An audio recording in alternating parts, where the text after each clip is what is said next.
Good evening everyone guys. इस session में हम डिफरेंट प्रकार के लीडर्स के बारे में डिस्कस करेंगे। तो आइए स्टार्ट करते हैं इस सेशन को।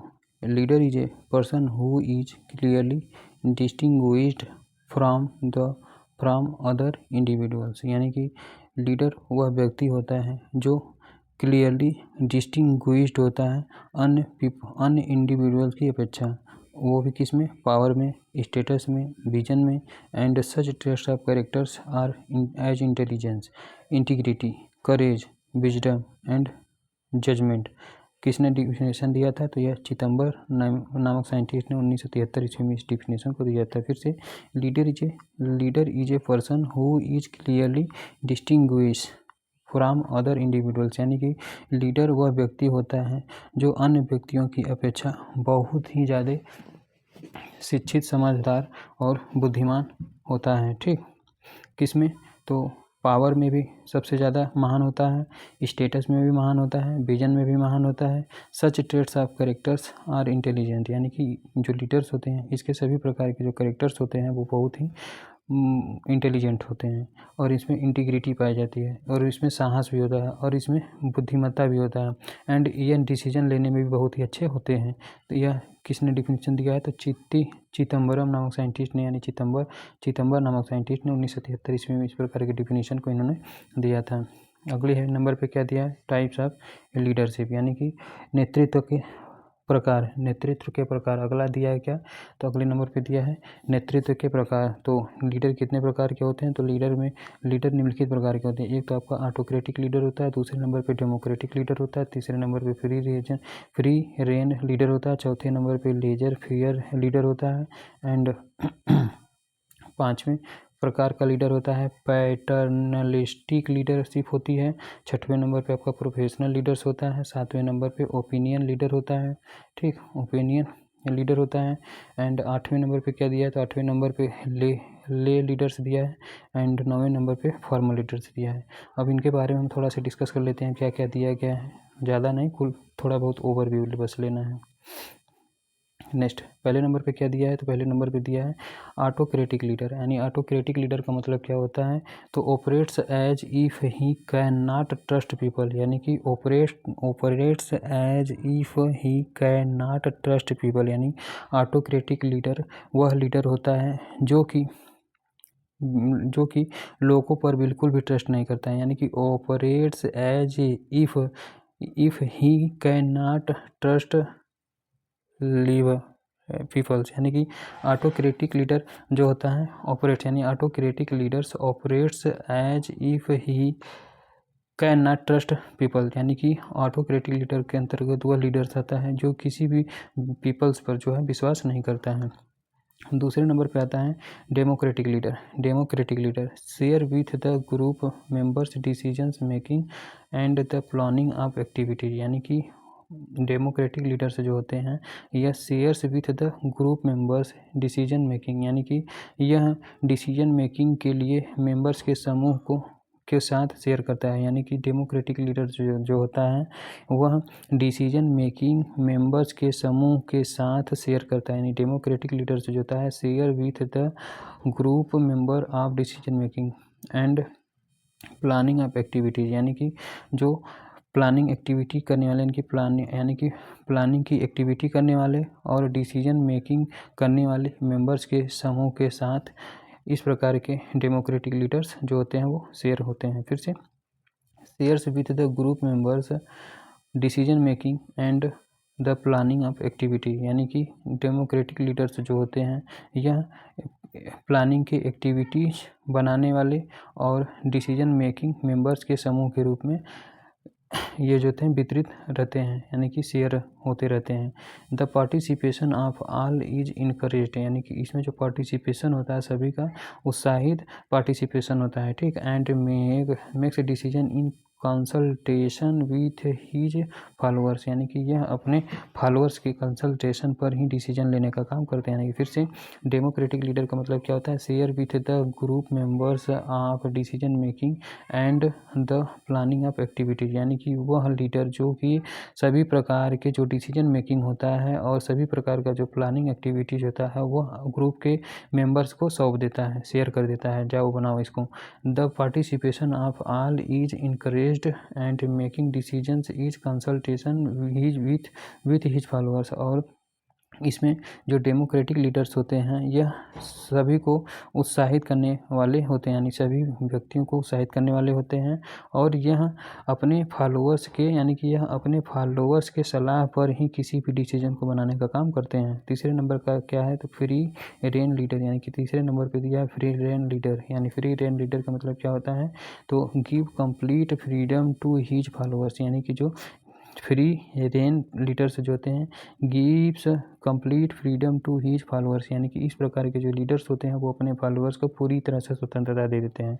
To establish their own goals, जो कि अपने आउन्स यानी कि अपने इच्छा अनुसार गोल्स को यह इस्टेब्लिश कर सकें, एंड पॉलिसीज, यानी कि वे लीडर्स यानी फ्री रेन लीडर्स का मतलब यह होता है कि gives complete freedom to his followers to establish their own goals and policy, यानी कि वह लीडर्स जो कि अपने फॉलोअर्स को पूरी स्वतंत्रता देता है किसी भी गोल को प्राप्त करने के लिए और पॉलिसी बनाने के लिए। He does not lead and avoid power, यानी कि यह किसी भी प्रकार का नेतृत्व इस पर, यानी कि ही डज नॉट लीड, यानी कि जो रेन फ्री लीडर्स होते हैं ये किसी भी प्रकार का लीड नहीं करते हैं, एंड अवॉइड पावर, और इनके पास जो था वो पावर भी नहीं रहता है।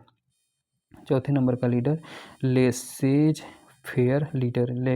लेसेज फेयर लीडर क्या होते हैं, तो believe that if you leave workers alone the work will be done, यानी कि बिलीव दैट इफ़ यू यानी कि believe that if you leave workers alone the work will be done. He seems to have no confidence in himself, यानी कि वे leader जो अपने आप पर पूरा भरोसा नहीं रखते हैं उसी लीडर को हम लेसेज फेयर लीडर के नाम से जानते हैं। नेक्स्ट है अगले नंबर पे क्या दिया है, तो paternalistic leadership.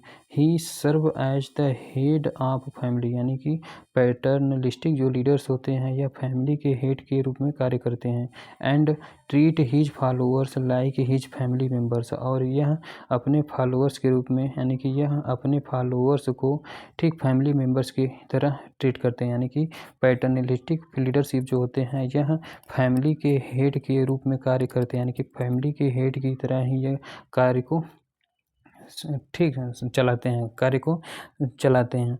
And treat his followers like his family members, यानी कि इस प्रकार के जो नेता होते हैं वह अपने फैमिली मेम्बर्स के साथ फैमिली मेम्बर की तरह ही इन लोगों के साथ भी अपने फॉलोअर्स के साथ भी जो होता है वो ट्रीट करते हैं। He assumes a paternal or fatherly role to help, यानी कि इस प्रकार के जो लीडर्स होते हैं वो पैटर्नल्स एजम्पशन रखते हैं अपने पास, और सभी प्रकार की जो सहायता पूर्वक कार्य होता है वो अपने फॉलोअर्स को प्रोवाइड करते हैं और अपने फॉलोअर्स को गाइड भी करते हैं। एंड प्रोटेक्ट द फॉलोअर्स, और अपने फॉलोअर्स को प्रोटेक्ट करने का काम भी करते हैं। Provide them with good working conditions, यानी कि अपने फॉलोअर्स को ये जो होते हैं वो अच्छे वर्किंग कंडीशंस को भी प्रोवाइड करने का काम करते हैं। वेलफेयर फैसिलिटी एंड सर्विस, यानी कि अपने फॉलोअर्स को यह वेलफेयर फैसिलिटी भी प्रोवाइड करते हैं और सभी प्रकार की जो सर्विस होते हैं उसको भी प्रोवाइड करते रहते हैं। छठवें नंबर का लीडर है प्रोफेशनल लीडर। यानी प्रोफेशनल लीडर का मतलब क्या होता है, तो he received specialised training in the field in which he work full time as a occupation and paid for his work. यानी कि प्रोफेशनल जो लीडर्स होते हैं ही रिसीव्ड स्पेशलाइज्ड ट्रेनिंग, यानी कि जो प्रोफेशनल लीडर होते हैं इनके पास एक विशिष्ट प्रकार की स्पेशलाइज्ड ट्रेनिंग होती है, ठीक। इन फील्ड्स कहाँ पर, तो फील्ड में। फिर से ही रिसीव्ड स्पेशलाइज्ड, यानी कि he received specialised training in the field, यानी कि फील्ड में प्रोफेशनल लीडर की यानी कि फील्ड में प्रोफेशनल लीडर जो होते हैं वो एक विशिष्ट प्रकार के ट्रेनिंग को प्राप्त करते हैं, इन which he work full time. और यह जो होते हैं प्रोफेशनल लीडर जो होते हैं वो फुल टाइम कार्य करते रहते हैं एज ए ऑक्यूपेशन, अपने व्यावसायिक रूप यानी कि व्यवसाय के रूप में या फुल टाइम काम करते रहते हैं, and paid for his work, और अपने कार्य के बदले या पैसा भी लेने का काम करते हैं, यानी कि ये अपने कार्य की तरह पैसा भी लेते हैं। जैसे ग्राम सेवक हो जाएगा तो प्रोफेशनल लीडर के अंतर्गत आता है। एक्सटेंशन ऑफिसर जो होता है वो एक्सटेंशन ऑफिसर, यानी एक्सटेंशन ऑफिसर और ग्राम सेवक ये दोनों जो होते हैं किसके अंतर्गत आते हैं, तो एक्सटेंशन ऑफिसर और ग्राम सेवक ये दोनों जो होते हैं प्रोफेशनल लीडर के अंतर्गत आते हैं, जो कि काम करते हैं, काम के बदले वो पैसा भी लेते हैं, और यह पूरा ट्रेंड होते हैं, यानी कि एजुकेशन सिस्टम से फुलफिल होते हैं और इनके पास ट्रेनिंग भी होती है ना। 7वें नंबर पे आता है ओपिनियन लीडर। ओपिनियन लीडर का मतलब क्या होता है, these are people with expertise or influence in a specific area. ठीक, there are also card key communicators, यानी कि जो ओपिनियन लीडर्स होते हैं ये वे पीपल्स होते हैं जो कि एक्सपर्टीज के साथ होते हैं, यानी कि किसी एक्सपर्ट से इनका संबंध रहता है, या फिर यह किसी स्पेसिफिक एरिया में इन्फ्लुएंस करने का काम करते हैं, और इसी को हम की ऑफ कम्युनिकेटर के नाम से भी जानते हैं, यानी कि क्वेश्चन पूछने लायक है, यानी कि ओपिनियन लीडर्स को ही हम की कम्युनिकेटर के नाम से भी जानते हैं। और यह एक्सपर्ट के साथ, यानी इस प्रकार के लीडर्स का जो संबंध होता है किसी एक्सपर्ट के साथ रहता है, और ये क्या करते हैं किसी स्पेसिफिक एरिया पर जो है इन्फ्लुएंस करने का काम करते हैं। 8वें नंबर का लीडर है lay leaders, also called volunteer leaders हैं, यानी कि हम ले लीडर्स को किस नाम से जानते हैं, तो ले लीडर्स को हम वॉलंटियर लीडर के नाम से भी जानते हैं। देज may not have received special training, यानी कि इसके पास कोई स्पेशल ट्रेनिंग नहीं होती है ले लीडर्स के पास। Not paid for his work, और अपने कार्य के बदले या किसी भी प्रकार का धन भी नहीं लेते हैं। And generally works part time, और यह जब भी खाली समय बचता है तो यह अपना काम करना चालू कर देते हैं। विथ लोकल ग्रुप ऑर्गेनाइजेशंस, यानी कि यह लोकल ग्रुप ऑर्गेनाइजेशन के साथ पार्ट टाइम में अपना काम करते रहते हैं फ्री में। जैसे एग्जांपल के तौर पे ग्राम सहायक जो होता है किसके अंतर्गत आता है, तो ग्राम सहायक, यानी कि ग्राम सेवक तो आपका प्रोफेशनल लीडर में आएगा, लेकिन ग्राम सहायक जो होते हैं वो ले लीडर के अंतर्गत आते हैं। और यूथ क्लब प्रेसिडेंट, यानी कि यूथ के क्लब का जो प्रेसिडेंट होता है वह भी ले लीडर के अंतर्गत आता है। 9वें नंबर का लीडर कौन सा है, तो formal leader. Who hold recognised position or authority is called formal leaders, यानी कि वह लीडर जिसके पास किसी रिकॉग्नाइज्ड पोजीशन पर रहता है या फिर उसके पास किसी भी प्रकार की अथॉरिटी रहती है, तो इस प्रकार के लीडर को हम फॉर्मल लीडर के नाम से जानते हैं। जैसे कि सरपंच जो था इसके पास प्रोफेशनल, यानी कि सरपंच के पास क्या होता है, तो सरपंच के पास जो था वो अथॉरिटी रहती है। चेयरमैन ऑफ कोऑपरेटिव सोसाइटी, यानी कि कोऑपरेटिव सोसाइटी का जो चेयरमैन होता है उसके पास भी अथॉरिटी रहती है या पावर रहती है। और जो रिलीजियस लीडर होता है, यानी कि जो धार्मिक, यानी धर्म का जो लीडर होता है, जो धार्मिक लीडर होता है, इसके भी पास जो होता है वो अथॉरिटी या फिर रिकॉग्नाइज्ड पोजीशन रहता है, तो इसी को हम फॉर्मल लीडर के नाम से जानते हैं। नेक्स्ट है इम्पॉर्टेंट प्रोजेक्ट एंड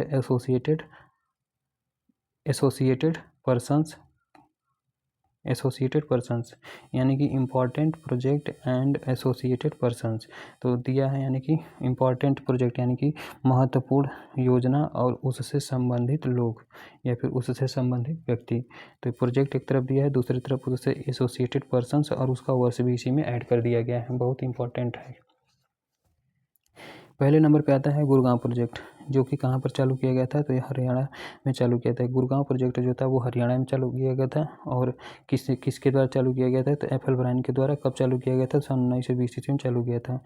और इसके लिए ट्रिक क्या है, तो इसके लिए ट्रिक है जीवी। दूसरे नंबर पर आता है शांति निकेतन, इसके लिए ट्रिक है तो ST होता है। Initially started in 8 village of West Bengal by MD Tagore, यानी कि MD टैगोर, रविंद्रनाथ टैगोर है भैया। MD टैगोर कहाँ से लिख रहा है, तो रविंद्रनाथ टैगोर के द्वारा वेस्ट बंगाल में 8 विलेज में इसे इनिशियल रूप से जो है स्टार्ट किया गया था। तीसरे नंबर पे आता है श्रीनिकेतन, अरे यार गलत हो गया, शांति निकेतन। भाई बहुत ही बेसिक डिफरेंस है भाई, क्वेश्चन पूछने लायक है। शांति निकेतन प्रोजेक्ट किस द्वारा चलाया गया था, तो शांति निकेतन प्रोजेक्ट जो होता है यह MD टैगोर के द्वारा, यानी कि MD टैगोर के द्वारा वेस्ट बंगाल में वेस्ट बंगाल के 8 गांवों में इसको इनिशियली स्टार्ट किया गया था, जबकि श्री निकेतन को जो है रविंद्रनाथ टैगोर के द्वारा 1921 ईस्वी में चलाया गया था। बाप रे, श्री निकेतन। इसके लिए ट्रिक है ST, और इसके लिए क्या ट्रिक है, तो इसके लिए भी ट्रिक क्या है, तो इसके लिए ट्रिक है शांति। ठीक, शांता। इसके लिए ट्रिक क्या है, तो इसके लिए ट्रिक है शांता। शांता किसके द्वारा चलाया गया था, तो टैगोर के द्वारा चलाया गया था। टैगोर तो इसमें भी है, शांति निकेतन। बहुत बेसिक डिफरेंस दे दिया यार भाई इसमें। टैगोर RN टैगोर है, ये MD टैगोर है। फिर से देख लेते हैं। शांति निकेतन जो है, शांति निकेतन जो है यह initially started in 8 village of West Bengal by MD Tagore, यानी MD टैगोर के द्वारा वेस्ट बंगाल के 8 गाँवों में इनिशियल तरीके से स्टार्ट किया गया था शांति निकेतन को। और इसके लिए ट्रिक क्या है, तो इसके लिए ट्रिक है शाम। बस इसके लिए ट्रिक है शाम, यानी कि MD टैगोर, यानी शाम का मतलब हो जाएगा MD टैगोर। और श्री निकेतन का तो पहले से ही याद है ST, यानी कि जो श्री निकेतन प्रोजेक्ट था यह रविंद्रनाथ टैगोर के द्वारा 1921 ईस्वी में चलाया गया था, और इसका कोई वर्ष नहीं है। नेक्स्ट है रूरल रिकन्स्ट्रक्शन स्कीम कब चलाया गया था, तो रूरल रिकन्स्ट्रक्शन स्कीम जो है इसको डैनियल हैमिल्टन के द्वारा 1903 ईस्वी में चलाया गया था, यानी कि रूरल रिकन्स्ट्रक्शन स्कीम को डैनियल हैमिल्टन के द्वारा 1903 ईस्वी में चलाया गया था। इसके लिए ट्रिक क्या है, तो RH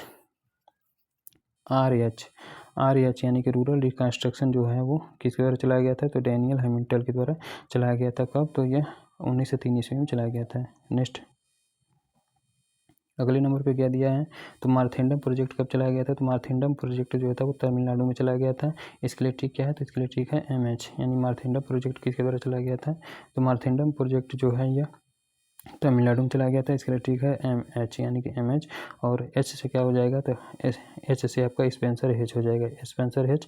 इसको कब चलाया गया था, तो 1928 ईस्वी में, यानी कि जो मारथेंडम प्रोजेक्ट है यह तमिलनाडु में सर्वप्रथम डॉक्टर स्पेंसर H के द्वारा जो है 1928 ईस्वी में चलाया गया था। 6वें नंबर पर था सेवाग्राम, यानी कि सेवाग्राम किससे संबंधित है, तो 6वें नंबर का जो प्रोजेक्ट है वो आपका सेवाग्राम है, और यह कहाँ पर चलाया गया था, तो वर्धा, यानी कि वर्धा महाराष्ट्र में। यानी कि वर्धा कहाँ पर पड़ता है, तो याद नहीं है वर्धा कहाँ पर है, तो सेवाग्राम प्रोजेक्ट जो है वर्धा में किसके द्वारा, तो महात्मा गांधी के द्वारा। ठीक, SG, यानी कि इसके लिए ट्रिक क्या है, तो इसके लिए ट्रिक है SG, यानी कि महात्मा गांधी के द्वारा 1921 ईस्वी में वर्धा में सेवाग्राम प्रोजेक्ट को चलाया गया था। नेक्स्ट प्रोजेक्ट है 7वें नंबर का प्रोजेक्ट है इटावा पायलट प्रोजेक्ट, जो कि उत्तर प्रदेश के इटावा जिले में चलाया गया था, और इससे संबंधित जो व्यक्ति हैं अल्बर्ट मेहरा। इसका इस्टेब्लिशमेंट 1928 ईस्वी में किया गया था। इसके लिए ट्रिक क्या है, तो ET। नेक्स्ट है 8वें नंबर पे आता है नीलोखेरी एक्सपेरिमेंट, यानी कि 8वें नंबर पे क्या दिया, तो 8वें नंबर पे नीलोखेरी एक्सपेरिमेंट दिया। यह किसके द्वारा चलाया गया था, तो यह SK डे के द्वारा 1948 ईस्वी में चलाया गया था। फिर से 8वें नंबर पे जो नीलोखेरी एक्सपेरिमेंट है यह किसके द्वारा, तो SK डे के द्वारा जो है 1948 ईस्वी में चलाया गया था। तो इसके लिए ट्रिक क्या है, तो इसके लिए ट्रिक है निधि, यानी इसके लिए ट्रिक क्या है, तो इसके लिए ट्रिक है निधि, यानी इसके लिए ट्रिक क्या है, तो नीलोखेरी प्रोजेक्ट है। ठीक, नीलो डे, यानी कि इसके लिए ट्रिक क्या है, तो इसके लिए ट्रिक है नीलो डे, याद कर लो, नीलो डे ने, यानी कि नीलोखेरी एक्सपेरिमेंट को जो है SK डे ने 1948 ईस्वी में चलाया गया था। और फिर अल्बर्ट मेयर ने भी इटावा पायलट प्रोजेक्ट को भी 1948 ईस्वी में ही चलाया था ना। नेक्स्ट है 8वें नंबर पे दिया है Mazdoor Manzil. It is concept of Nilokheri project rehabilitation to 700 immigrants from Pakistan, यानी कि जो मजदूर मंजिल जलाया गया था यह प्रोजेक्ट भी जो है SK देव के द्वारा 1947 ईस्वी में चलाया गया था। यानी कि मजदूर मंजिल प्रोजेक्ट जो है यह भी SK देव नामक साइंटिस्ट के द्वारा 1947 ईस्वी में चलाया गया था। और इसी योजना के तहत पाकिस्तान से कुल 7000 जो पाकिस्तानी आए थे वो नीलोखेरी प्रोजेक्ट के अंतर्गत ही हमारे भारत में एक्सेप्ट हुए थे। मजदूर मंजिल, यानी मजदूर मंजिल जो होता है इसका मजदूर मंजिल के लिए ट्रिक क्या है, तो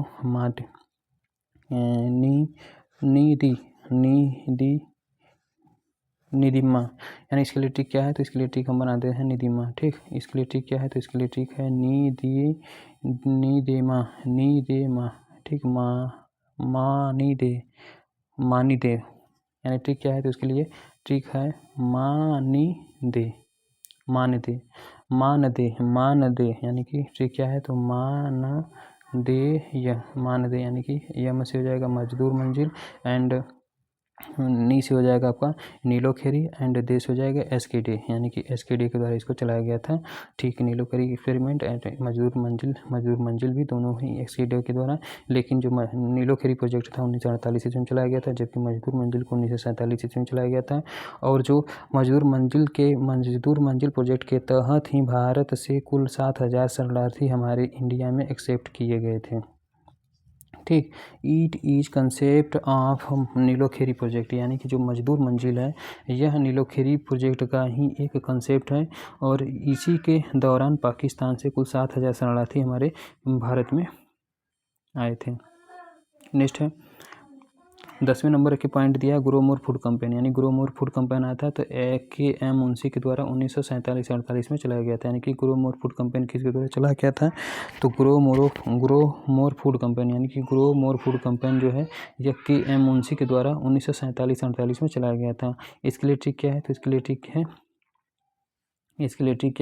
ट्रिक है गुड मॉर्निंग। इसके लिए ट्रिक क्या है, तो इसके लिए ट्रिक है गुड मॉर्निंग, यानी कि मुंशी के द्वारा, यानी कि जी से हो जाएगा grow more food campaign and M से हो जाएगा आपका मुंशी के द्वारा 1947-48 में ग्रोमोर फूड कंपेन को चलाया गया था। 11वें नंबर का प्रोजेक्ट है फिरका डेवलपमेंट प्रोजेक्ट कहाँ पर चलाया गया था, तो 11वें नंबर पर फिरका डेवलपमेंट प्रोजेक्ट है। इसको सर्वप्रथम मद्रास में चलाया गया था। मद्रास कहाँ पर है, तो महाराष्ट्र में सिचुएटेड है। कन्फ्यूजन है भाई, मद्रास कहाँ पर है। ठीक, टी प्रकाशन के द्वारा इसको 1946 ईस्वी में चलाया गया था। और फरीदाबाद का हरियाणा भी, यानी कि किसका, तो याद नहीं है, छोड़ो उसको भी। फिरका डेवलपमेंट मद्रास में टी प्रकाशन के द्वारा 1946 ईस्वी में चलाया गया था। इसके लिए ठीक क्या है, तो इसके लिए ठीक है फिरका फिरका फिरका फिरका प्रा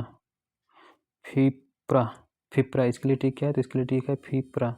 इसके लिए ठीक क्या है, तो इसके लिए ठीक है फिप्रा, यानी कि फी से हो जाएगा आपका फिरका डेवलपमेंट प्रोग्राम एंड प्रा से हो जाएगा प्रकाशन। कब चलाया था, तो 1946 ईस्वी में इनके द्वारा चलाया गया था। नेक्स्ट है 12वें नंबर का प्रोजेक्ट है भूदान मूवमेंट, यानी 12वें नंबर का प्रोजेक्ट है भूदान मूवमेंट। यह कब चलाया गया था, तो आचार्य विनोबा भावे के द्वारा 1951 ईस्वी में चलाया गया था। यानी कि भूदान मूवमेंट किसके द्वारा चलाया गया था, तो भूदान मूवमेंट जो है वो आचार्य विनोबा भावे के द्वारा 1951 ईस्वी में चलाया गया था।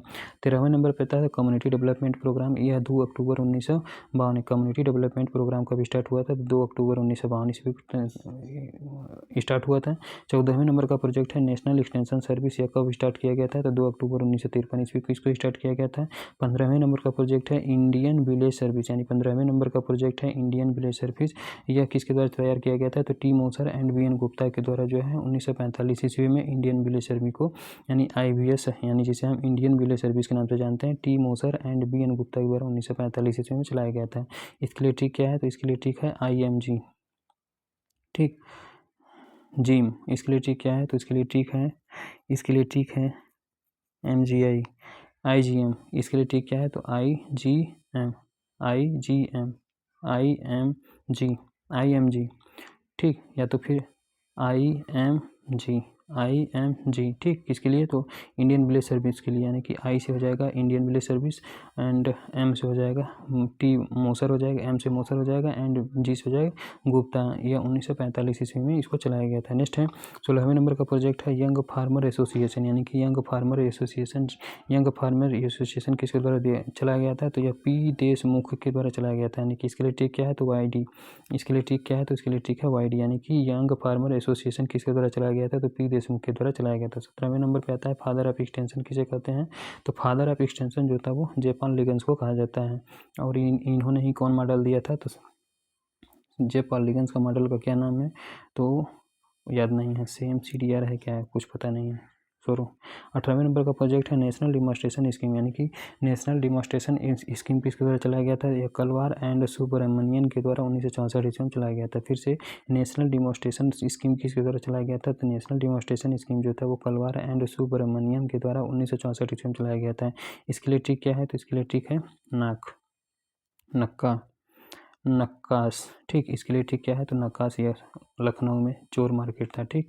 नक्काश, ठीक। नक्काश इसके लिए ठीक क्या है, तो नक्काश हो जाएगा। एन से क्या हो जाएगा, नेशनल डेमोस्ट्रेशन स्कीम हो जाएगा। का से क्या हो जाएगा, तो का से कलवार हो जाएगा। एंड यस से क्या हो जाएगा, तो सुब्रमण्यम हो जाएगा। 1964 ईस्वी में हमने इसका एस्टेब्लिशमेंट किया था। 19वें नंबर पे आता है all India coordinated project on national demonstration on major food crops, यानी कि मेजर फूड क्रॉप्स पर जो नेशनल डेमोस्ट्रेशन का ऑल इंडिया कोऑर्डिनेटेड प्रोजेक्ट चालू किया गया था, यह 1964 ईस्वी में चालू किया गया था। फिर से all India coordinated project on national demonstration on major food crops, यानी कि मेजर फूड क्रॉप्स पर जो नेशनल डेमोस्ट्रेशन प्रोजेक्ट है, इसको ऑल इंडिया कोऑर्डिनेट के तरीके से चलाया गया था। कब, 1964 ईस्वी में। फिर से all India coordinated project on national demonstration on food crop on major food crops, यानी कि मेजर फूड क्रॉप्स पर नेशनल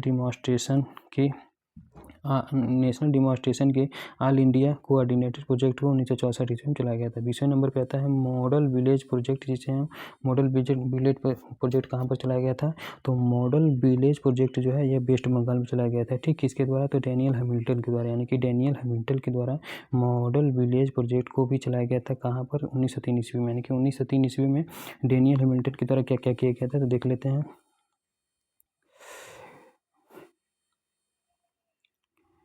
डैनियल हैमिल्टन के द्वारा 1903 ईस्वी में, यानी कि रूरल रिकंस्ट्रक्शन स्कीम भी डैनियल हैमिल्टन के द्वारा 1903 ईस्वी में चलाया गया था। फिर इन्हीं के द्वारा जो है मॉडल विलेज प्रोजेक्ट, यानी इन्हीं के द्वारा फिर क्या चलाया गया था, तो फिर इन्हीं के द्वारा मॉडल विलेज प्रोजेक्ट चलाया गया था। कहाँ पर, वेस्ट बंगाल में, और डैनियल हैमिल्टन के द्वारा ठीक वहीं वर्ष में थी, 1903 ईस्वी में। यानी कि मॉडल विलेज प्रोजेक्ट और रूरल रिकंस्ट्रक्शन, यानी कि model village project and rural reconstruction project दोनों को डैनियल हैमिल्टन के द्वारा 1903 ईस्वी में चलाया गया था। 21वें नंबर पर दिया है IADP का फुल फॉर्म होता है इंटेंसिव एग्रीकल्चरल डिस्ट्रिक्ट प्रोग्राम होता है, ऑल्सो नोन एज, इसी को हम पैकेज प्रोग्राम के नाम से भी जानते हैं। यह कब स्टार्ट किया गया था, तो जुलाई 1960 ईस्वी में स्टार्ट किया गया था। यानी कि इंटेंसिव एग्रीकल्चरल डिस्ट्रिक्ट प्रोग्राम को कब चालू किया गया था, तो इंटेंसिव एग्रीकल्चरल डिस्ट्रिक्ट प्रोग्राम को जो है जुलाई 1960 ईस्वी में चालू किया गया था, और इसी को हम पैकेज प्रोग्राम के नाम से भी जानते हैं। नेक्स्ट है 22वें नंबर का प्रोजेक्ट है ICTP, जिसे हम इंटेंसिव कैटल डेवलपमेंट प्रोजेक्ट के नाम से जानते हैं। इसका एस्टेब्लिशमेंट 1963-64 ईस्वी में हुआ था। 23वें नंबर पे आता है IAAP, जिसे हम इंटेंसिव एग्रीकल्चर एरिया प्रोग्राम के नाम से जानते हैं। इसका एस्टेब्लिशमेंट मार्च 1964 ईस्वी में किया गया था। फिर से नेक्स्ट है 23वें नंबर का project intensive agricultural area programme, जो कि जिसका एस्टेब्लिशमेंट मार्च 1964 ईस्वी में हुआ था। 24वें नंबर पे आता है हाई यील्डिंग वैरायटी, जिसे हम HY प्रोग्राम के नाम से जानते हैं। इसका एस्टेब्लिशमेंट 1966-67 में हुआ था। 25वें नंबर पे आता है ग्रीन रिवोल्यूशन कब आया था, तो यह भी 1966-67 में ही आया था। यानी कि हाई यील्डिंग वैरायटी प्रोग्राम और ग्रीन रिवोल्यूशन ये दोनों ही 1966-67 में आया था। क्वेश्चन नंबर 26 DPAP, जिसे हम ड्राट प्रोन एरिया प्रोग्राम के नाम से जानते हैं। इसका एस्टेब्लिशमेंट किया गया था, तो 1973-74 ईस्वी में किया गया था। यानी कि DPAP, जिसे हम ड्राट प्रोन एरिया प्रोग्राम के नाम से जानते हैं, इसका एस्टेब्लिशमेंट 1973-74 में किया गया था। 27वें नंबर पे आता है division of agricultural extension started, यानी कि एग्रीकल्चर एक्सटेंशन का जो डिवीजन कब स्टार्ट किया गया था, तो एग्रीकल्चर के एक्सटेंशन का डिवीजन कब स्टार्ट किया गया था, तो 1971 ईस्वी में स्टार्ट किया गया था। और ड्रैग का भी इस्टेब्लिशमेंट जो है वो 1971 ईस्वी में किया गया था। नेक्स्ट है 28वां प्रोग्राम है क्रिएशन ऑफ डेयर, यानी department of agricultural research and education. यानी डेयर का फुल फॉर्म क्या होता है, तो डेयर का फुल फॉर्म होता है department of agriculture research and education, जिसका क्रिएशन जो है 1973 ईस्वी में किया गया था। फिर इसके बाद 29वें नंबर का प्रोग्राम है T&B सिस्टम, जिसे हम ट्रेनिंग एंड विजिट सिस्टम के नाम से जानते हैं। इसका इस्टेब्लिशमेंट जो है 1974 ईस्वी में डैनियल बेनर के द्वारा किया गया था। किसके द्वारा, तो डैनियल बेनर के द्वारा किया गया था। इसके लिए ठीक क्या है, तो इसके लिए ठीक है TB, यानी कि TB सिस्टम जो होता है, यानी कि T&B सिस्टम बेनर के द्वारा 1974 ईस्वी में चलाया गया था। इसी को हम ट्रेनिंग एंड विजिट सिस्टम के नाम से भी जानते हैं।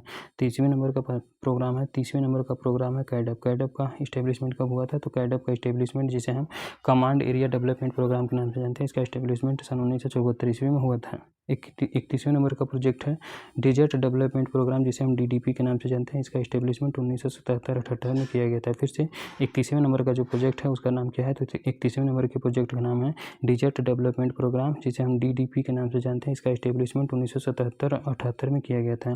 32वें नंबर का प्रोजेक्ट है IRDP, जिसे हम इंटीग्रेटेड रूरल डेवलपमेंट प्रोग्राम के नाम से जानते हैं, इसका इस्टेब्लिशमेंट 1978 ईस्वी को किया गया था। यानी कि 32वें नंबर पे आपका IRDP आता है, जिसे हम इंटीग्रेटेड रूरल डेवलपमेंट प्रोग्राम के नाम से जानते हैं। इसका इस्टेब्लिशमेंट 1978 ईस्वी में किया गया था। नेक्स्ट है 33वें नंबर का प्रोग्राम कौन सा है, तो 33वें नंबर का प्रोग्राम है इंदिरा आवास योजना, जिसे हम IAY के नाम से जानते हैं, यानी कि इंदिरा आवास योजना।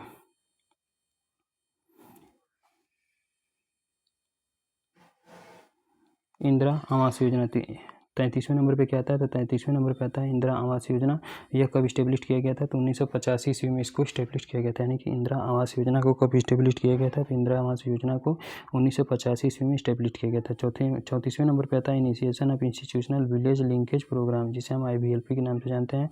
यह कब इस्टेब्लिश हुआ था, तो 1995 ईस्वी में इस्टेब्लिश होता है। यानी कि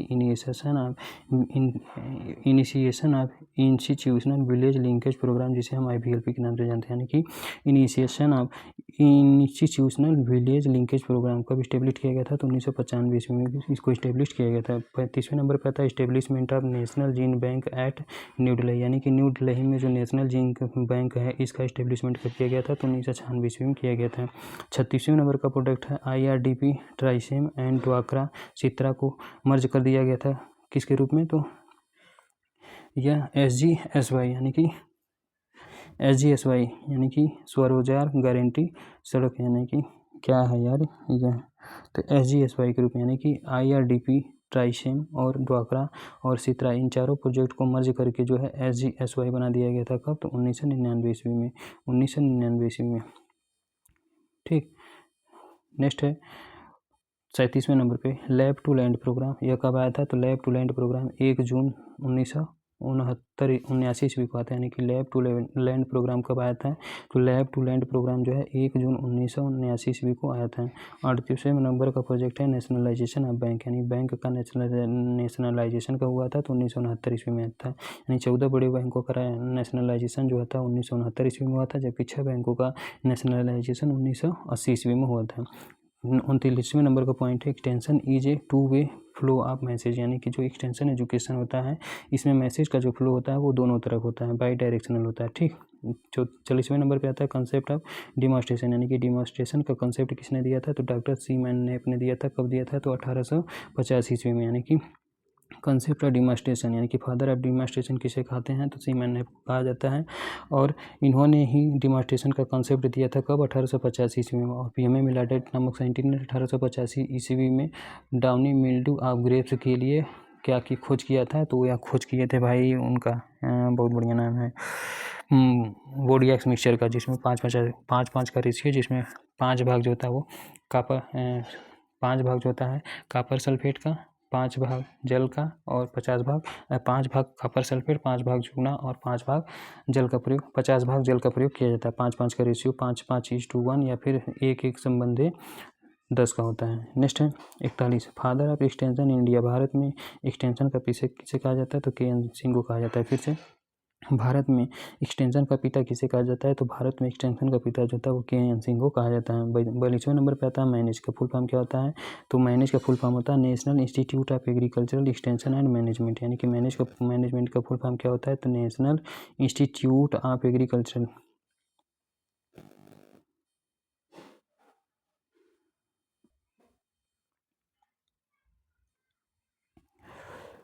कॉन्सेप्ट ऑफ डिमॉन्स्ट्रेशन किसने दिया था, तो सीमैन ने अपने दिया था 1885 ईस्वी में। Father of extension in India किसे कहते हैं, तो KN सिंह को कहते हैं। जबकि विश्व में एक्सटेंशन एजुकेशन का पिता जो था वो जयपाल लिगंस को कहते हैं, जिन्होंने 6 एलिमेंट वाला मॉडल दिया था, जिसे हम कौन सा मॉडल कहते हैं याद नहीं है वर्तमान समय में। 42वें नंबर पे दिया है मैनेज का फुल फॉर्म क्या होता है, तो national institute of agricultural extension and management, यानी कि मैनेजमेंट का फुल फॉर्म क्या होता है, तो मैनेज का फुल फॉर्म मैनेजमेंट से, मैनेज का मतलब होता है मैनेजमेंट से। ठीक, तो इसका आगे वाला जो पोर्शन है वो national institute of agricultural extension, यानी कि नियाई, यानी कि पहले इसमें क्या जुड़ा है, तो ई फिर उसके बाद मैनेज है, ठीक, फिर उसके बाद मैनेज है। तो NIAI यानी national institute of agriculture extension and management, इसका हेडक्वार्टर कहाँ पर है, तो हैदराबाद में है, और इसका इस्टेब्लिशमेंट 1986 ईस्वी को किया गया था। बहुत इंपॉर्टेंट है भाई, पूछने लायक है यह। मैनेज का फुल फॉर्म क्या होता है, तो मैनेज तो यहाँ से मिल गया। फिर उसके बाद इसके पहले का जो सिस्टम है वो आपका NIAI है, यानी कि national institute of agricultural extension and management, जिसका इस्टेब्लिशमेंट जो है वो 1986 ईस्वी में हैदराबाद में किया गया था। नेक्स्ट है एग्रीकल्चरल टेक्नोलॉजी इंफॉर्मेशन सेंटर, जिसे हम अतिक के नाम से जानते हैं। बहुत सही, ये क्वेश्चन बार बार पूछा जा रहा है भाई बहुत तरीके से, यानी कि एग्रीकल्चरल टेक्नोलॉजी इंफॉर्मेशन सेंटर, जिसे हम अतिक के नाम से जानते हैं, अंडर नाटप, यानी कि यह नाटप के अंतर्गत आता है। नाटप project it serve as single window system, यानी कि यह सिंगल विंडो सिस्टम के रूप में काम करता है। इसका एस्टेब्लिशमेंट कब हुआ था, तो जब किसान क्रेडिट कार्ड स्कीम का, यानी कि जब किसान नाइस और जब किसान क्रेडिट कार्ड स्कीम का इस्टेब्लिशमेंट हुआ था 1999 ईस्वी में, ठीक उसी समय जो है अतिक का भी इस्टेब्लिशमेंट किया गया था। फिर से अतिक का फुल फॉर्म क्या होता है, तो एग्रीकल्चर टेक्नोलॉजी इंफॉर्मेशन सेंटर, यानी ए से हो जाएगा एग्रीकल्चर, टी से हो जाएगा टेक्नोलॉजी, आई से हो जाएगा इंफॉर्मेशन, सी से हो जाएगा centre.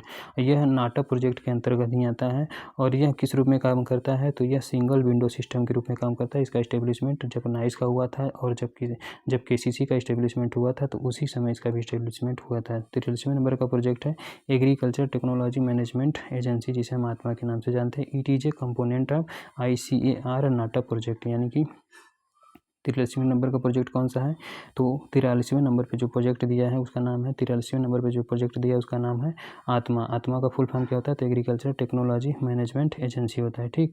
It is a component of ICAR NATP project, यानी कि जो आत्मा होता है यह ICAR नाटप प्रोजेक्ट का एक कंपोनेंट होता है, जिसका इस्टेब्लिशमेंट सन 2004 ईस्वी में किया गया था। फिर उसके बाद 44वें नंबर पर आता है नरेगा, यानी कि 44वें नंबर पर कौन सा प्रोजेक्ट आता है, तो 42वें नंबर पर जो प्रोजेक्ट 44वें नंबर पर जो प्रोजेक्ट है उसका नाम है नरेगा। नरेगा का फुल फॉर्म क्या होता है, तो N से हो जाएगा नेशनल, R से हो जाएगा रूरल, ई से हो जाएगा एम्प्लॉयमेंट, G से हो जाएगा गारंटी, फिर A से क्या हो जाएगा, तो A से हो जाएगा एक्ट, ठीक। और नरेगा का पूरा सिस्टम सही से नहीं बैठा है यार, national rural employment guarantee act, यानी कि नेशनल एग्रीकल्चरल होगा, नेशनल एग्रीकल्चरल नहीं लगा हुआ बीच में, नेशनल, यानी कि NA से नेशनल हो जाएगा, फिर R से रूरल हो जाएगा, फिर इसके E से एम्प्लॉयमेंट हो जाएगा, फिर G से गारंटी हो जाएगा, फिर A से एक्ट हो जाएगा। इसका इनेक्ट कब किया गया था, तो सितंबर 2005 को इसको इनेक्ट किया गया था। एंड कम इनटू फोर्स में कब आया था, तो 2 फरवरी 2006 को आया था, यानी कि यह इस्टेब्लिश कब हुआ था, यानी कि यह अधिनियम रूप में या फिर एक्ट के रूप में पारित कब हुआ था, तो सितंबर 2005 को यह पारित हो गया था। फिर उसके बाद यह लागू कब हुआ था, तो 2 फरवरी 2006 को, जिसे हम कम इनटू फोर्स या फिर काम करना कब स्टार्ट किया था, तो 2 फरवरी 2006 को काम करना स्टार्ट कर दिया था।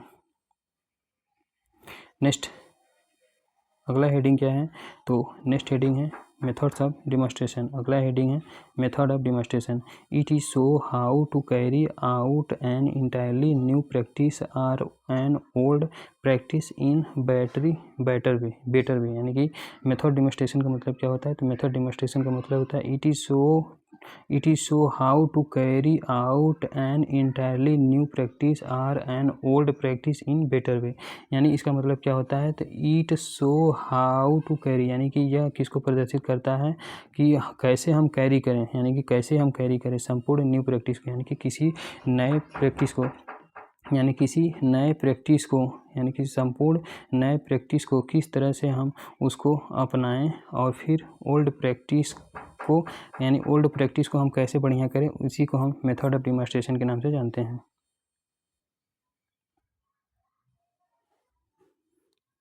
फिर से मेथड डिमॉन्स्ट्रेशन का मतलब क्या होता है, तो मेथड डिमॉन्स्ट्रेशन का मतलब होता है it show how to carry out an entirely new practice or an old practice in better way, यानी कि मेथड डिमॉन्स्ट्रेशन यह दर्शाता है कि किसी संपूर्ण नए प्रैक्टिस को हम किस तरह से कैरी आउट करें, या फिर ओल्ड प्रैक्टिस में, यानी ओल्ड प्रैक्टिस को हम कैसे बेटर बनाएं, वह इसी को दर्शाता है। It is based on the principle of learning by doing, ठीक, यानी कि जो मेथड डिमॉन्स्ट्रेशन होता है यह लर्निंग बाय डूइंग, यानी कि करके सीखने पर, यानी कि करके सीखने के सिद्धांत पर आधारित होता है। It is a skill training, यानी कि जो मेथड डिमॉन्स्ट्रेशन होता है यह एक प्रकार का स्किल ट्रेनिंग होता है। Second point, it is most influence type of demonstration, यानी कि यह सर्वाधिक इन्फ्लुएंस टाइप का डिमॉन्स्ट्रेशन होता है। दूसरे नंबर पे क्या दिया है, तो दूसरे नंबर पे दिया है रिजल्ट डेमोंस्ट्रेशन। दूसरे नंबर पे क्या दिया है, तो दूसरे नंबर पे दिया है result demonstration. A demonstration which show the value or worth of the new practice, यानी कि ये डिमॉन्स्ट्रेशन यानी कि वह डिमॉन्स्ट्रेशन जो किसी नए प्रैक्टिस के वर्थ या फिर वैल्यू को दर्शाता है, तो उसी को हम रिजल्ट डिमॉन्स्ट्रेशन के नाम से जानते हैं। फिर से a demonstration which show the value or worth of the new practice, यानी कि वह डिमॉन्स्ट्रेशन जो किसी न्यू प्रैक्टिस या फिर जब किसी न्यू प्रैक्टिस के वर्थ या फिर वैल्यू को दर्शाने वाले, यानी कि फिर से किसी नए प्रैक्टिस के वर्थ या फिर वैल्यू को दर्शाने वाले डिमॉन्स्ट्रेशन को ही हम रिजल्ट डिमॉन्स्ट्रेशन के नाम से जानते हैं। नेक्स्ट है it works on the principle of seeing and seeing is believing, यानी कि जो रिजल्ट डिमॉन्स्ट्रेशन होता है यह किसके सिद्धांत पर काम करता है, तो यह सीइंग इन विजिबल, यानी कि देखो फिर उसके बाद उस पर विश्वास करो, यानी कि देखो फिर उसके बाद विश्वास करो। तो यह सीइंग इन बिलीविंग यानी कि देख कर विश्वास करना, यानी देख कर तब विश्वास करना, यही इसी सिद्धांत पर यह काम करता है। It is ideal way to present to farmers, यानी वर्तमान समय में यही आइडियल जो होता है फार्मर्स के लिए है, ठीक। As comparison between traditional and new practice but limitation is to take longer time. फिर से it is ideal way to present to farmer a comparison between traditional and new practice, यानी कि ट्रेडिशनल एंड न्यू प्रैक्टिस, यानी कि नए और पुराने practice के बीच में यदि तुलना करना हो तो वर्तमान समय में यह रिजल्ट डिमॉन्स्ट्रेशन फार्मर के लिए बहुत ही उपयोगी है। फिर से it is an ideal way to present to farmers, यानी वर्तमान समय के जो फार्मर्स है उसके लिए बहुत ही अच्छा माना जा रहा है कौन सा, रिजल्ट डिमॉन्स्ट्रेशन। यह कंपैरिजन करता है, यानी कि comparison between traditional and new practice, और यह रिजल्ट डिमॉन्स्ट्रेशन जो होता है वो नए प्रैक्टिस और पुराने प्रैक्टिस के बीच में यह क्या करता है, कंपैरिजन करता है। But limited is to take longer time, लेकिन यह इसमें कुछ लिमिटेशंस है। But limitations is to take longer time, यानी कि इसको लंबे समय तक चलाने के लिए लेकिन इसमें लंबे समय तक लिमिटेशंस की आवश्यकता होती है। But limitations is to take longer time, यानी कि लेकिन इसमें लंबे समय तक लिमिटेशंस की आवश्यकता पड़ती है। पार्टिसिपेटरी रूरल अप्रेजल, जिसे हम PRA के नाम से जानते हैं, यानी कि PRA का फुल फॉर्म क्या होता है, तो PRA का फुल फॉर्म होता है participatory rural appraisal.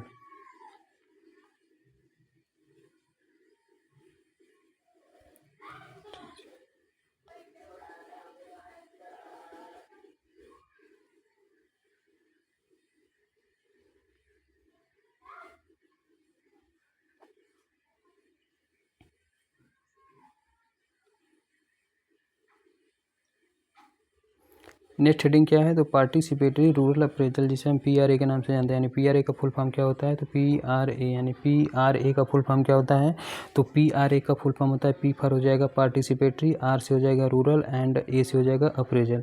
It is a family of approach, यानी कि यह फैमिली का एक अप्रोच होता है, यानी कि जो PRA जिसे हम पार्टिसिपेटरी रूरल अप्रेजल के नाम से जानते हैं, यह एक प्रकार का फैमिली अप्रोच होता है। And methods to enable local people, यानी कि जो PRA या फिर पार्टिसिपेटरी रूरल अप्रेजल जो होता है यह फैमिली का अप्रोच एंड मेथड होता है, जो कि लोकल पीपल को इनेबल करने का काम करता है, ठीक। Share enhance and analysing the knowledge of life and conditions, chambers ने इसको 2004 में दिया था। फिर से PRA जो होता है यह फैमिली का अप्रोच एंड मेथड्स होता है, ठीक।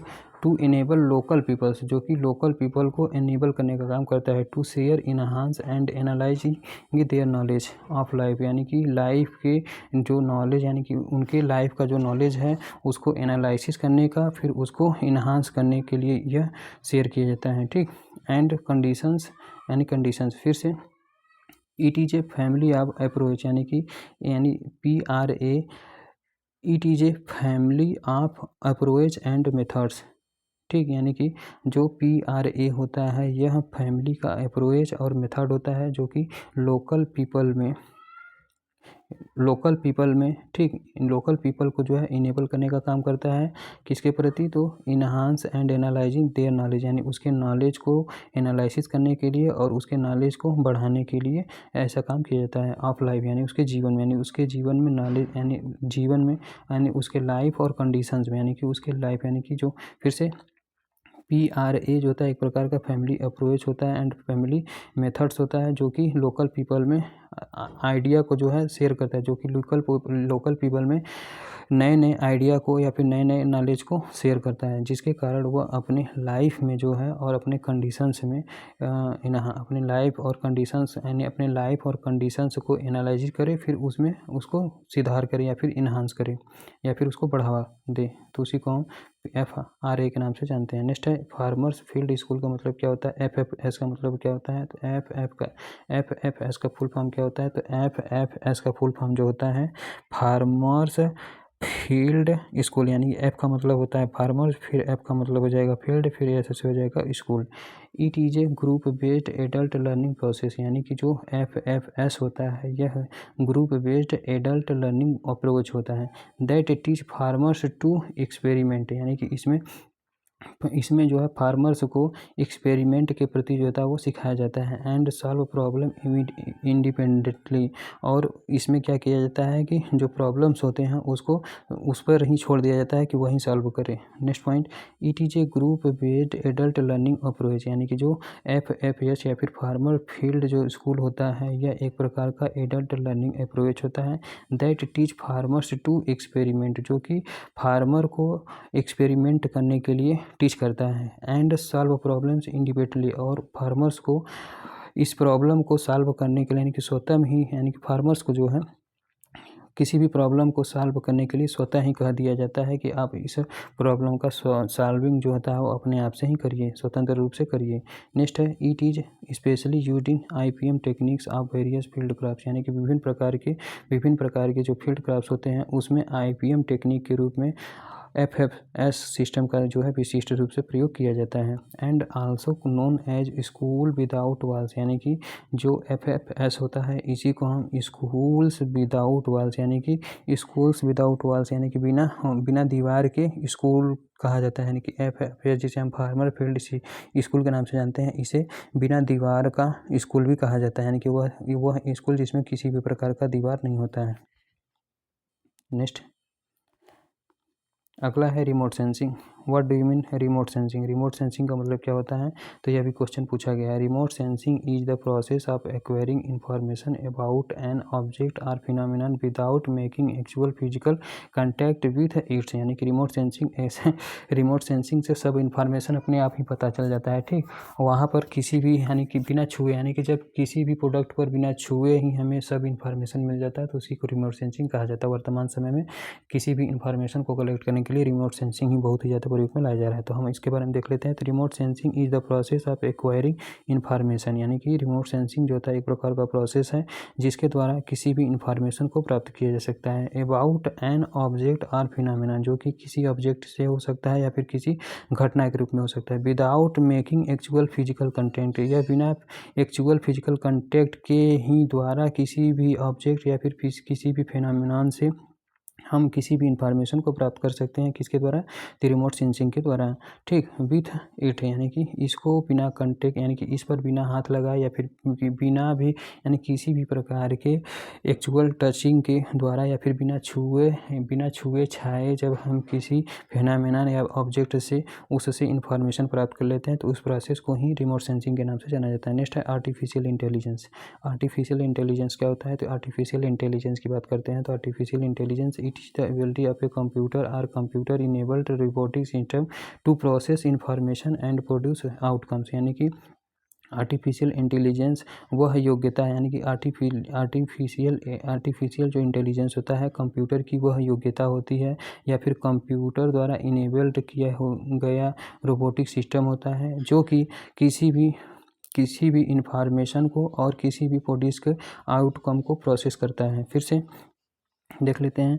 It is the ability of a computer or computer enabled robotic system to process information and produce outcomes, यानी कि आर्टिफिशियल इंटेलिजेंस किसी भी कंप्यूटर की वह योग्यता या फिर कंप्यूटर के द्वारा बनाया गया रोबोटिक सिस्टम होता है जो कि किसी भी इंफॉर्मेशन और किसी भी प्रोडक्ट्स के यानी किसी भी इंफॉर्मेशन या फिर प्रोड्यूस के आउटकम को यह प्रोसेस करने का काम करता है। जैसे कि वर्तमान समय में जो एक रोबोट बनाया गया, उससे हम कुछ भी क्वेश्चन करते हैं तो वह सट से उस यानी कि वह तुरंत ही किसी भी जवाब का जो है उत्तर तुरंत दे देता है।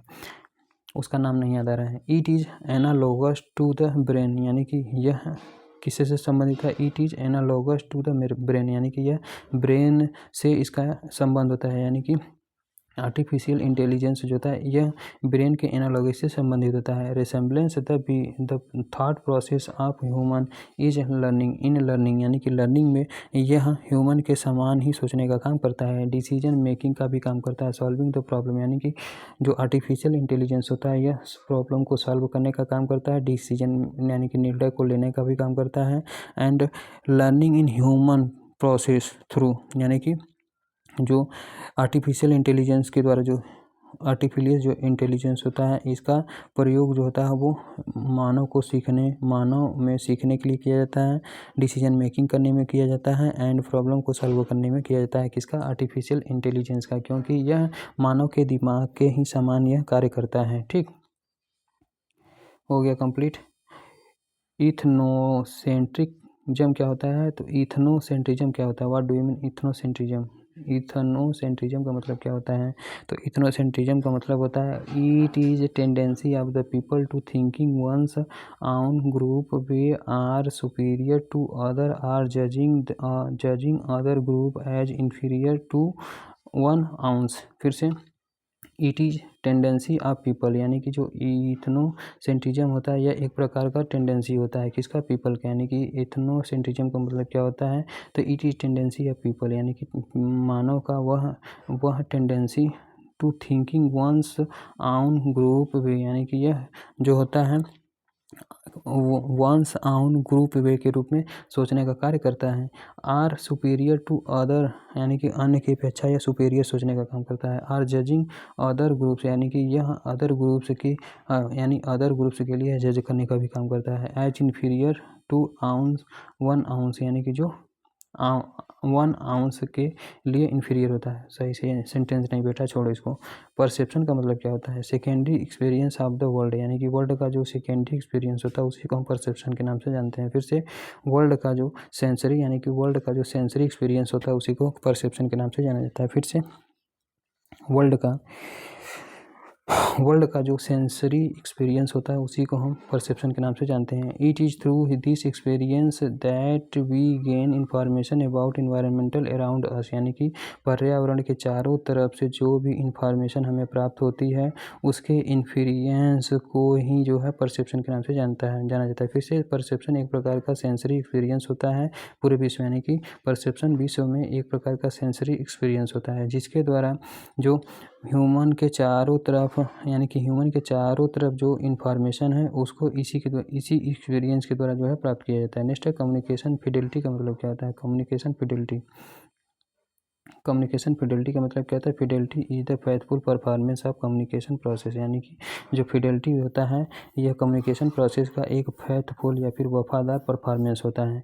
बाई ऑल इट्स एलिमेंट्स, और इसके एलिमेंट्स यानी कि इसके बाई ऑल एलिमेंट्स यानी कि इसके सभी एलिमेंट्स जो होते हैं, जैसे इसके अंतर्गत कौन कौन से एलिमेंट्स आते हैं? तो कम्युनिकेशन फिडेलिटी के अंतर्गत आपका कम्युनिकेटर आता है, मैसेज आता है, चैनल आता है एंड रिसीवर आता है। बर्लो मॉडल के द्वारा 1960 ईस्वी में दिया गया था, यानी कि बर्लो मॉडल के द्वारा क्या दिया गया था? तो बर्लो नामक साइंटिस्ट के द्वारा 1960 ईस्वी में कम्युनिकेशन फिडेलिटी को दिया गया था। और फिडेलिटी क्या होता है? तो Fidelity is the faithful performance of communication process, यानी फिडेलिटी जो होता है वो कम्युनिकेशन प्रोसेस का एक फेथफुल परफॉर्मेंस होता है या फिर वफादार परफॉर्मेंस होता है। और इसके अंतर्गत कौन कौन से एलिमेंट्स आते हैं? तो इसके अंतर्गत कम्युनिकेटर आता है, मैसेज आता है, चैनल आता है एंड रिसीवर आता है। नेक्स्ट है एम्पैथी का मतलब क्या होता है? What do you mean empathy? Empathy से क्या तात्पर्य होता है? तो एम्पैथी का मतलब होता है एबिलिटी ऑन द पार्ट यानी ability on the part of one person to understand the other person's internal frame of mind and reference and accept the same. यानी कि एम्पैथी का मतलब क्या होता है? Ability on the part of one person to understand the other person, यानी कि वह योग्यता यानी एम्पैथी का मतलब क्या होता है, वह योग्यता जब कोई एक पर्सन किसी दूसरे पर्सन की अंडरस्टैंडिंग को समझ जाता है, वो भी इंटरनल फ्रेम ऑफ माइंड के द्वारा, यानी कि इंटरनल फ्रेम ऑफ माइंड के द्वारा जब कोई व्यक्ति किसी दूसरे व्यक्ति के माइंड को पढ़ लेता है, जिसे हम माइंड रीडिंग के नाम से जानते हैं, तो उसी को एम्पैथी के नाम से जाना जाता है।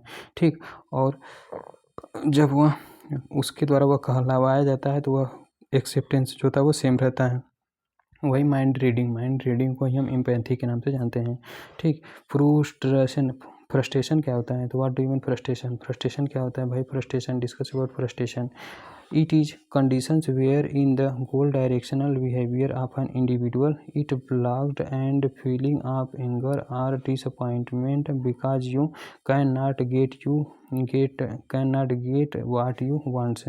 यानी कि फ्रस्ट्रेशन जो होता है एक प्रकार का कंडीशंस होता है, where the goal directional behaviour of an individual, जो कि गोल से संबंधित, यानी किसी भी गोल से संबंधित बिहेवियर से यह संबंधित होता है। फ्रस्ट्रेशन जो होता है किसी गोल को पाने से संबंधित ही होता है। Individual it blocked and feeling of anger, और जब वो हम प्राप्त नहीं कर पाते हैं तो उसी के कारण हमें गुस्सा आता है और डिसअपॉइंटमेंट हमारे अंदर देखने को मिलता है, तो इसी को हम फ्रस्ट्रेशन के नाम से जानते हैं। इमोशंस क्या होता है, what do you mean emotions क्या होता है भाई? तो इमोशंस का मतलब होता है एन इमोशंस इज फीलिंग, यानी कि एक इमोशंस जो होता है एक प्रकार का फीलिंग होता है। सच एज हैप्पीनेस आपका इमोशंस है, लव करना भी आपका इमोशंस है, फियर यानी डरना भी इमोशंस है, एंगर भी आपका इमोशंस है, ग्रीफ भी आपका इमोशंस है, अफेक्शन भी आपका इमोशंस है, प्लीजर भी आपका इमोशंस है, etcetera, which can be caused by the situations. यह किसके द्वारा प्रभावित होता है? तो यह सिचुएशंस के द्वारा पूरी तरह से प्रभावित होता है, या फिर इसका कारण जो होता है वो सिचुएशंस होता है। यानी कि हर सिचुएशन पे हर प्रकार के इमोशंस हमारे अंदर देखने को मिलता है। तो इमोशन एक प्रकार का फीलिंग होता है, यानी कि अनुभव होता है, यानी कि इमोशन जो होता है एक प्रकार का अनुभव होता है। नेक्स्ट है मोटिवेशन क्या होता है, तो a process of initiating a conscious and purposeful actions or goal directed and needs satisfying behaviour called motivations. यानी मोटिवेशंस का मतलब क्या होता है, मोटिवेशन भी एक प्रकार का प्रोसेस होता है।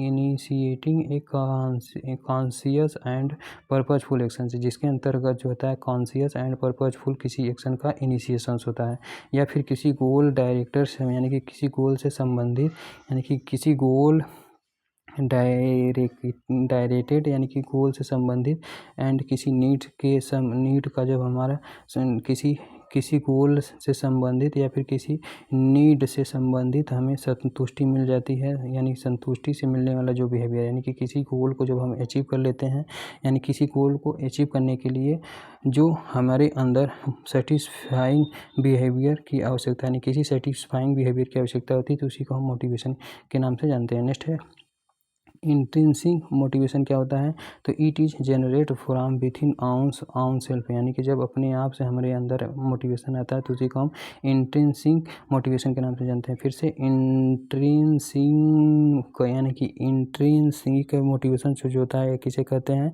तो it generate from within one's own ई सेल्फ, यानी कि आउन सेल्फ, यानी कि जब अपने आप ही हमारे अंदर मोटिवेशन आता रहता है तो उसी को हम इंट्रिंसिक मोटिवेशन के नाम से जानते हैं। जबकि एक्सट्रिंसिक मोटिवेशन का मतलब क्या होता है, it generate from outside environment, यानी कि पर्यावरण के अन्य भागों से जब हमारे अंदर मोटिवेशन जनरेट होता है तो उसी को हम एक्स मतलब बाहर से, यानी कि एक्सट्रिंसिक मोटिवेशन कहलाता है।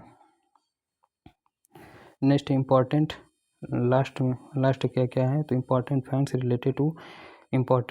Facts related to extension education, यानी कि एक्सटेंशन एजुकेशन से संबंधित बहुत ही इंपॉर्टेंट फैक्ट जहाँ से बार बार क्वेश्चन बनता है, तो इसके बारे में हम डिस्कस करते हैं। तो the role of extension education in India is performed by state agriculture university, यानी कि जो भारत में, यानी कि हमारे भारत में एक्सटेंशन एजुकेशन का जो रोल होता है ये किसके द्वारा परफॉर्म किया जाता है, तो स्टेट एग्रीकल्चर यूनिवर्सिटी के द्वारा परफॉर्म किया जाता है। दूसरे नंबर का पॉइंट है the person acting as a connecting link between higher department official and farming community known as village extension worker, यानी विलेज एक्सटेंशन वर्कर, यानी कि the person acting as a connecting link between higher department official and farming community known as village extension worker, यानी कि वह व्यक्ति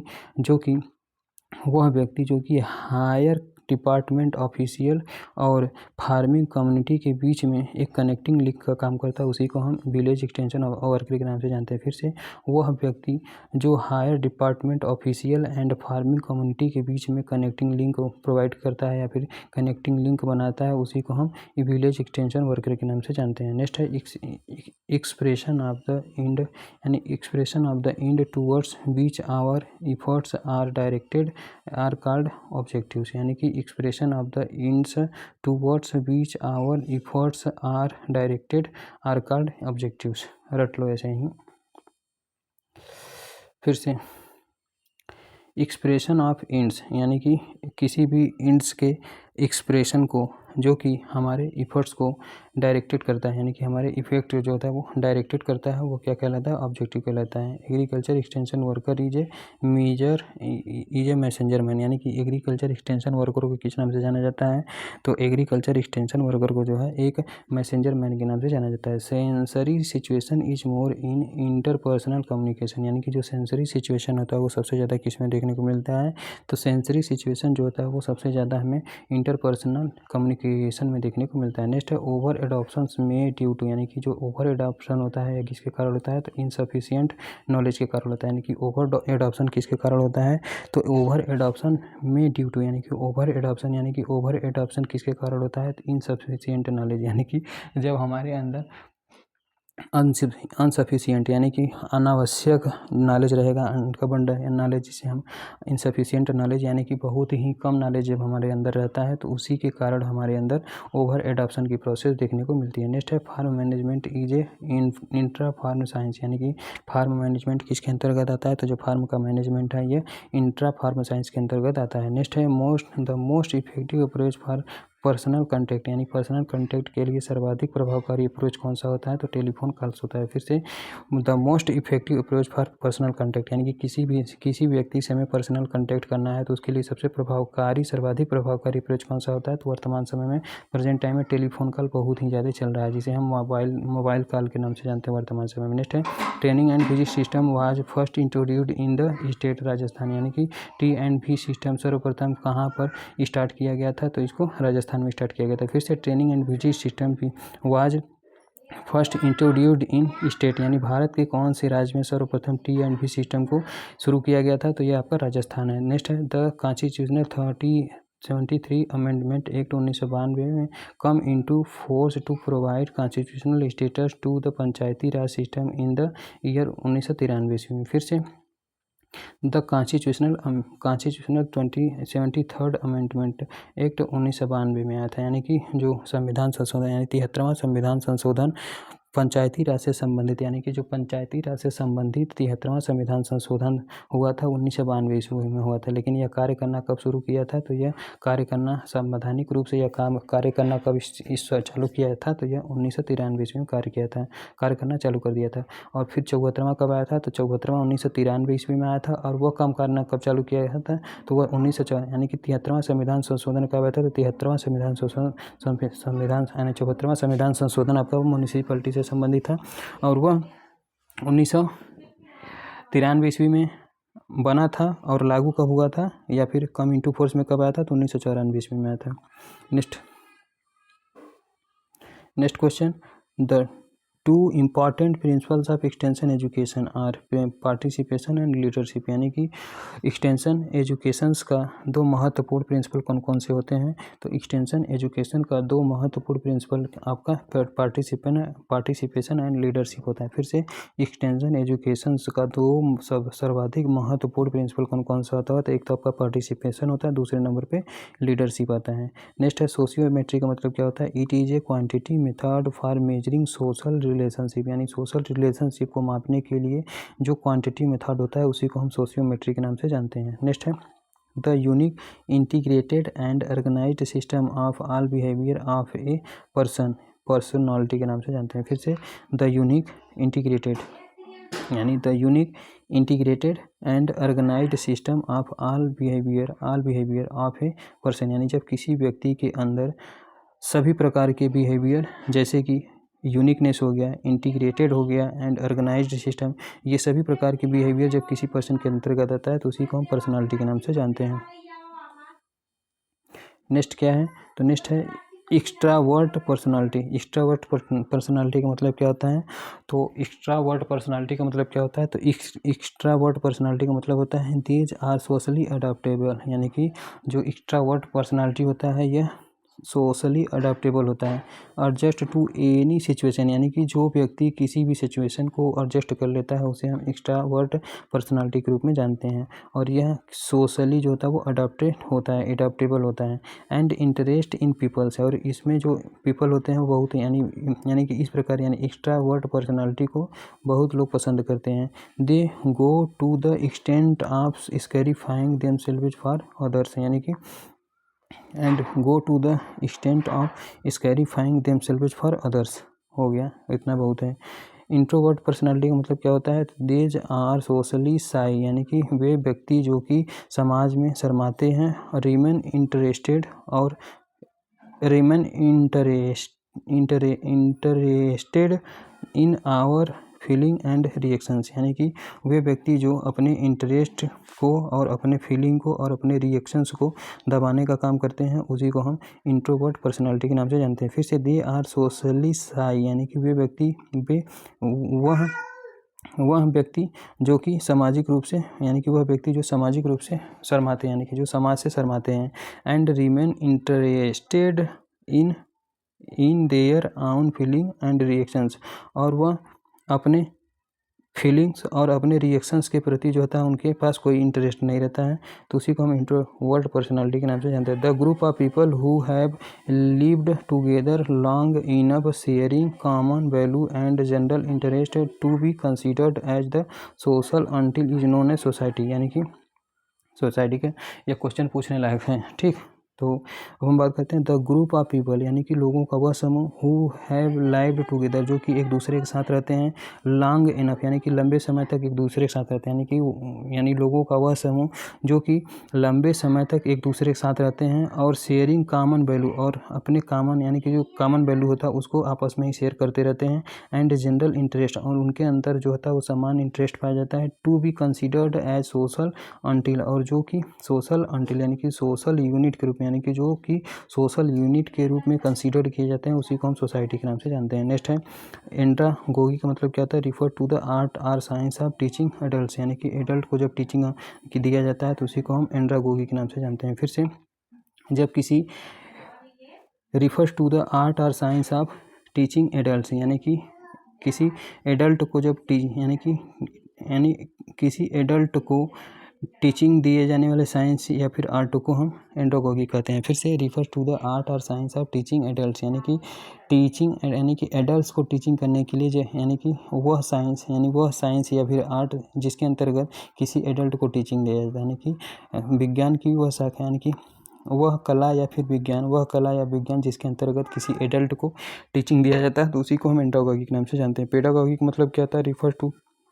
methods and practice used in teaching specially of childrens, यानी कि वह method या फिर प्रैक्टिस जिसका प्रयोग जो होता है किसी चिल्ड्रेन को विशिष्ट रूप से पढ़ाने के लिए किया जाता है तो उसी को हम पेडागोगी कहते हैं। यानी कि वह मेथड या फिर प्रैक्टिस जिसका प्रयोग किसी विशेष प्रकार के बालक को पढ़ाने के लिए किया जाता है या फिर टीचिंग के लिए किया जाता है उसे हम पेडागोगी कहते हैं। फिर से refers to methods and practice used in teaching specially of childrens, यानी कि वह मेथड या फिर प्रैक्टिस जो कि किसी चिल्ड्रेन को विशिष्ट रूप से टीचिंग करने के लिए किया जाता है तो उसी को हम पेडागोगी कहते हैं। Large group when divided into small units for short period for discussion is called बज सेशन। फिर से large group when divided into smaller unit, यानी कि जब बहुत बड़े समूह को स्मॉलर यूनिट्स में डिवाइड कर देते हैं कितने समय के लिए, तो फॉर शॉर्ट पीरियड, यानी कि छोटे अवधि के लिए जब हम बहुत बड़े समूह को छोटे छोटे यूनिट में डिवाइड कर देते हैं तो इस प्रकार के डिस्कशन को हम क्या कहते हैं, तो बज सेशन कहते हैं। फिर से large group when divided into smaller unit for short period for decision यानी डिस्कशन, यानी कि जब बड़े समूह यानी कि किसी डिस्कशन के लिए जब डिस्कशन के लिए बहुत बड़े समूह को छोटे छोटे यूनिट्स में कम समय के लिए यानी कि छोटे समय के लिए या फिर कम अवधि के लिए डिवाइड कर देते हैं तो इस प्रकार के सेशन को किस नाम से जाना जाता है, तो बज सेशन के नाम से जाना जाता है। नेक्स्ट है ब्रेन स्टॉर्मिंग क्या होता है? तो ब्रेन स्टॉर्मिंग होता है फ्री इंट्रोडक्शन यानी free introduction of idea without any limitations to feasibility is found in, यानी कि ब्रेन स्टॉर्मिंग का मतलब क्या होता है? Free introduction of idea without any limitations, यानी बिना किसी लिमिटेशंस के और बिना ही किसी फिजिबिलिटी के जब हम किसी किसी भी आइडिया का फ्री में इंट्रोडक्शन करते हैं तो उसी को हम ब्रेन स्टॉर्मिंग कहते हैं। ठीक, फिर से ब्रेन स्टॉर्मिंग का मतलब होता है free introduction of idea without any limitations to feasibility is found, यानी कि ब्रेन स्टॉर्मिंग का मतलब होता है बिना किसी लिमिटेशंस के और बिना ही किसी फिजिबिलिटी के जब कोई आइडिया का इंट्रोडक्शन फ्री में किया जाता है तो यह ब्रेन स्टॉर्मिंग कहलाता है। नेक्स्ट है